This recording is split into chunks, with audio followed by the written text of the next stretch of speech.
नमस्कार दोस्तों। आज मैं द हिंदू न्यूज़पेपर का एनालिसिस कंप्लीट हिंदी में करने की कोशिश करूंगा। आज जो मैंने टॉपिक सेलेक्ट किया है उसमें विश्व जल दिवस है और दूसरा जो आर्टिकल सेलेक्ट किया हूँ वो है MIRV टेक्निक जो है अग्नि 5 मिसाइल में प्रयोग किया गया है। एक एक करके दोनों आर्टिकल को हिंदी में विश्लेषण करते हैं। आज वर्ल्ड वाटर डे है तो इस पे कम से कम 3 आर्टिकल आए थे द हिंदू न्यूज़पेपर में। उसमें से पहले आर्टिकल में जो लिखा हुआ था 22 मार्च को संयुक्त राष्ट्र द्वारा एक समर्थित वैश्विक पहल है जो कब से स्टार्ट हुआ है 1993 से हर साल मनाया जा रहा है। तो 2024 में जो है 31वां विश्व जल दिवस मनाया जा रहा है जिसका विषय है शांति के लिए जल का लाभ उठाना, लेवरेजिंग वाटर फॉर पीस।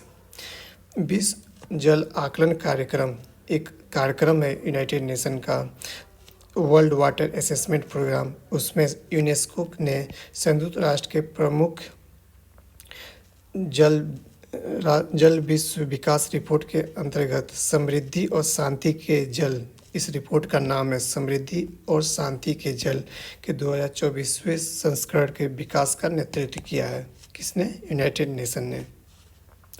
फिर उसके बाद इस आर्टिकल में लिखा है कि इंडिया क्या क्या प्रॉब्लम फेस करता है, क्या क्या समस्याएं फेस करता है वाटर स्कार्सिटी के द्वारा। तो उसको मैंने हिंदी में लिख रखा है। इंडिया में भौतिक और आर्थिक, फिजिकल और इकोनॉमिक प्रॉब्लम फेस किए जा रहे हैं जो कई कारकों पे आधारित है, जैसे कि तेज़ी से जो शहरीकरण हो रहा है उसकी वजह से, ये औद्योगिकीकरण, ढेर सारे इंडस्ट्री जो बनाए जा रहे हैं उसकी वजह से पानी की समस्या आ रही है। कृषि की जो पद्धतियाँ हैं वो अस्थिर है, ठीक है, अनसस्टेनेबल है। फिर उसके बाद जलवायु परिवर्तन जो हम रोज़ देखते हैं, जैसे कि अभी रिसेंट में हमने विंटर में देखा कि कैसे विंटर का जो समय था वो एक्सटेंड कर गया है। फिर उसके बाद अनियमित वर्षा पैटर्न, अल नीनो की वजह से इस साल जो रेनफॉल का जो वर्षा का पैटर्न था वो स्पेसिफिक था, यानी कि जब सूखा वाला समय चल रहा था तो वो कुछ समय के लिए बनता था और बारिश वाला समय भी कुछ समय के लिए होता था। अब पानी का हम ढेर सारा प्रयोग करते हैं जिससे अक्षम जल प्रबंधन तैयार हो रहा है। प्रदूषण से भी हमारा जो जल की स्थिति है वो खराब हो रही है। अपर्याप्त हमारे पास बुनियादी ढांचा है जल को सिंचाई करने के लिए, और उच्च वर्षा वाले एरिया में जो अफवाह है जो वो फैल जाता है। जैसे कि हमारे जो बुनियादी ढांचा है जहाँ पे हम जल को संचय कर सकें, वहाँ पे अगर ज़्यादा बारिश होने की वजह से रन ऑफ हो जाता है, जिसको अपवाह कहते हैं, ठीक है, या फिर ड्रेनेज कहते हैं। पानी की कमी से भी खतरा स्थिति उत्पन्न हो रही है, जैसे कि पारिस्थितिकी तंत्र के खराब कामकाज से पानी की कमी का खतरा उत्पन्न हो रहा है। खाद्य और जल सुरक्षा के लिए भी खतरा है ये, और ये अंत में जाके समाज के शांतिपूर्ण तरीके से काम करने के लिए भी खतरा है। भारत जो है 2025 तक पानी की उपलब्धता जो है केवल 1341 क्यूबिक मीटर रह जाएगा, जो और कम होकर 1140 क्यूबिक मीटर रह जाएगा 2050 में। भारत का जल उपयोग पैटर्न जो है वो 72% कृषि में उपयोग होता है और 16% पानी जो होता है वो घरों और सेवाओं में यूज होता है नगर पालिकाओं के द्वारा, और 12% जो जल का प्रयोग होता है वो उद्योगों में होता है, जैसे कि इंडस्ट्री में। एक और समस्या है भूजल तालिका की, ग्राउंड वाटर लेवल की समस्या है। विभिन्न राज्यों में भूजल की खपत और उपलब्धता का अनुपात जो है वो काफ़ी वेरी करता है। जैसे कि पंजाब में जो है 172% है जो भूजल की उपलब्धता है, और खपत जो है, खपत पंजाब में कहीं ज़्यादा है भूजल की उपलब्धता के तुलना में। उसी तरह राजस्थान में 137% है, दिल्ली में 137% है, हरियाणा में 133% है।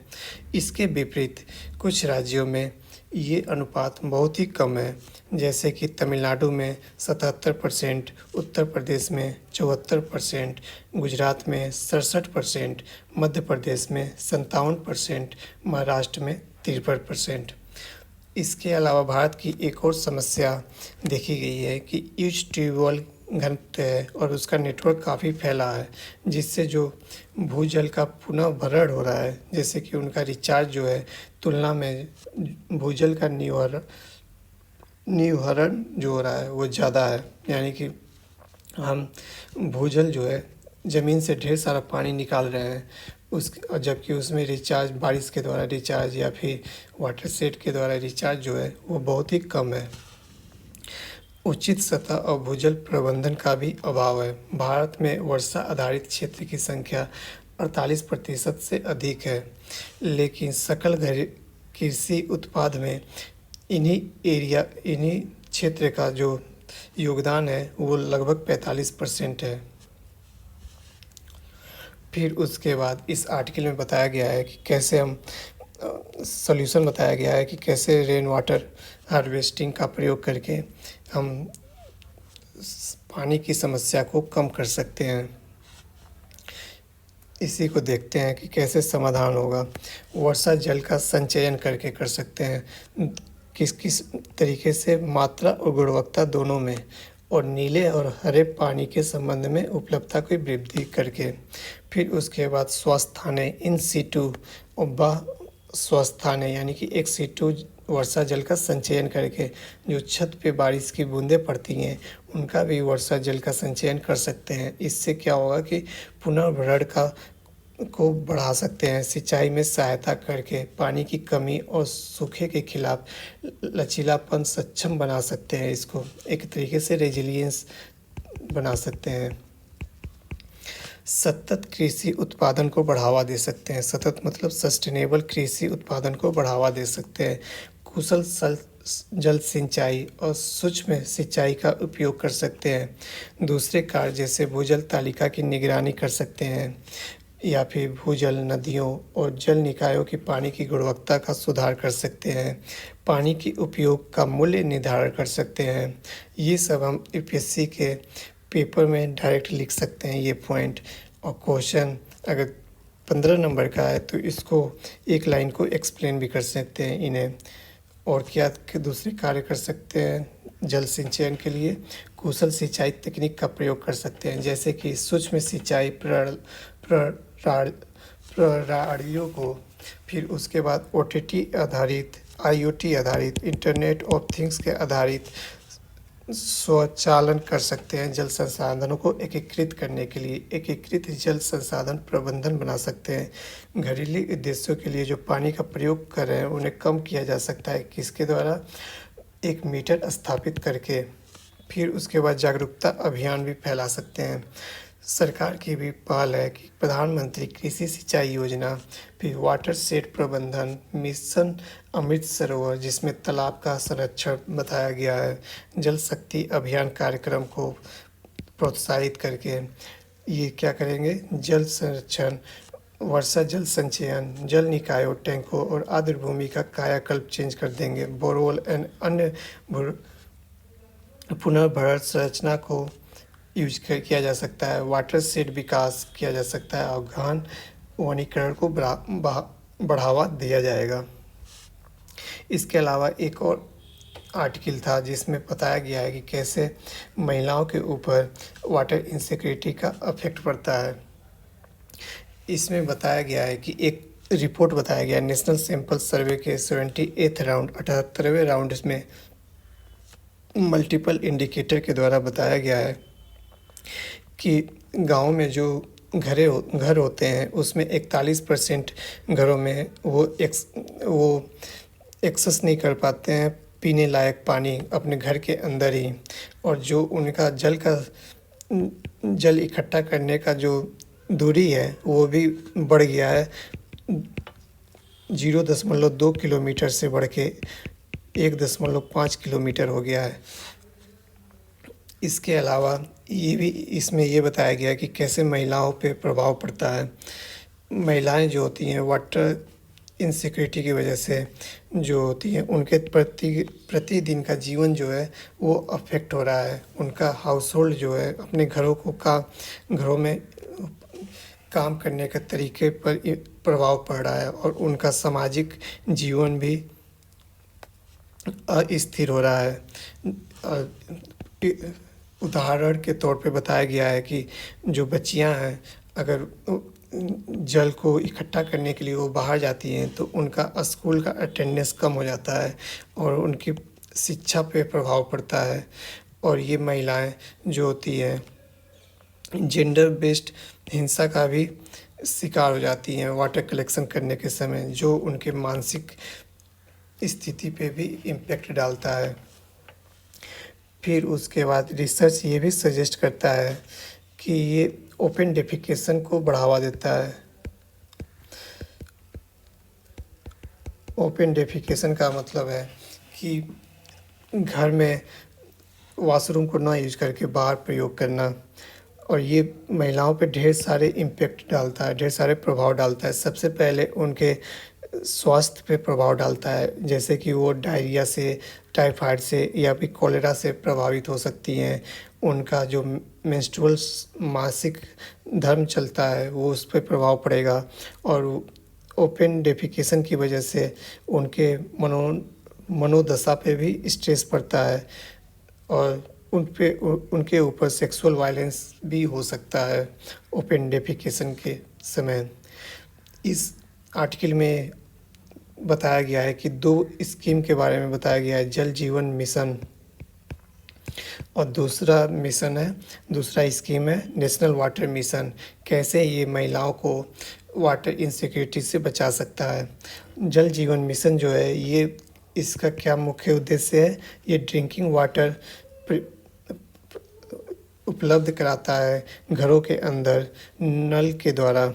ये इससे क्या मदद मिलेगी, महिलाएं जो होती हैं वो जो पानी इकट्ठा करने का समय है उस समय को यूज कर सकती हैं दूसरे कार्यों में, जैसे कि वो महिलाएं किसी दूसरे कम्युनिटी इंगेजमेंट में उपलब्ध हो सकती हैं, जैसे कि ग्राम पंचायत में वो जाके बैठ सकती हैं। फिर उसके बाद जो सेल्फ हेल्प ग्रुप होता है उसमें वो हिस्सेदारी कर सकती हैं। इसके अलावा एक और इस स्कीम है,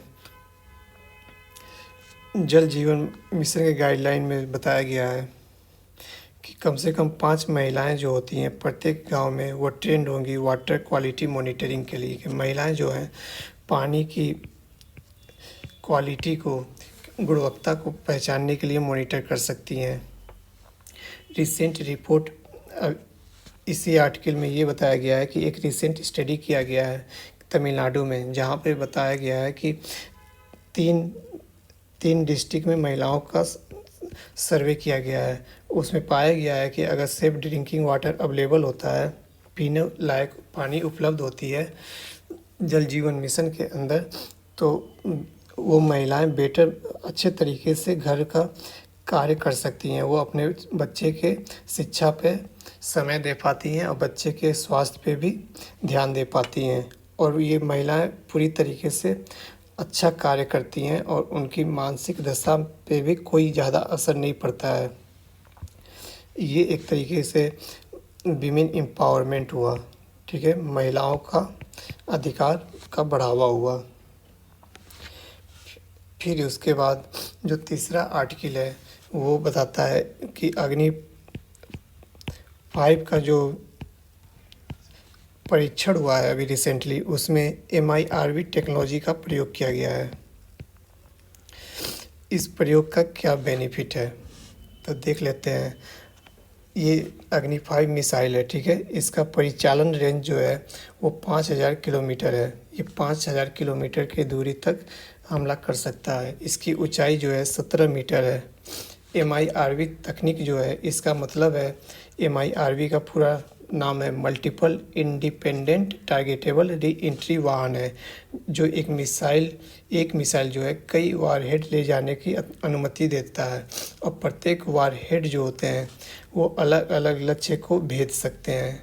जैसे कि एक मिसाइल हुआ ये, ठीक है, इसके ऊपर जो ये वाला हिस्सा है ये डिफरेंट पेलोड ले जा सकता है। और ये जैसे मान लो कि ये 6 पेलोड ले गया है, ठीक है, वारहेड जिसको कहते हैं, क्योंकि इसमें न्यूक्लियर ले जा रहा है तो इसको वारहेड कहेंगे। तो ये 6 अलग अलग टारगेट को निशाना बना सकता है। और इस टेस्ट अग्नि 5 मिसाइल के टेस्ट से इंडिया जो है कुछ चुनिंदा देशों के समूह में शामिल हो गया है। वो देश कौन कौन से हैं? अमेरिका, ब्रिटेन, रूस, फ्रांस और चीन, जिनके पास MIRV टेक्निक उपलब्ध है। और इसका विकास और तैनाती जो है एक बारीकी रूप से संरक्षित विषय है। MIRV का क्या है और ये क्यों महत्वपूर्ण है? MIRV एक मिसाइल बस है जो परमाणु बम ले जा सकता है और केवल एक रॉकेट के साथ कई लक्ष्यों को पहुंचाने में अनुमति देती है, ठीक है। इसका विकास कैसे हुआ है? संयुक्त राज्य अमेरिका ने 1970 में 3 वारहेड से लैस पहला अंतर महाद्वीपीय बैलिस्टिक मिसाइल का परीक्षण किया था, जिसका नाम मिनटमेट था। फिर 1971 में पोसीडोन का इस्तेमाल किया, जो MIRV से लैस पनडुब्बी लॉन्च बैलिस्टिक मिसाइल था, ठीक है, जिसके प्रत्येक मिसाइल पर 10 से अधिकतम वारहेड की क्षमता थी। मतलब कि एक मिसाइल जो है 10 वारहेड की क्षमता को लेकर जा सकता था। संयुक्त राज्य अमेरिका के बाद सोवियत संघ ने भी 1970 के दशक में अपने यहाँ MIRV led intercontinental ballistic missile अंतर महाद्वीपीय बैलिस्टिक मिसाइल का परीक्षण किया और साथ में पनडुब्बी से लैस बैलिस्टिक मिसाइल का भी परीक्षण किया।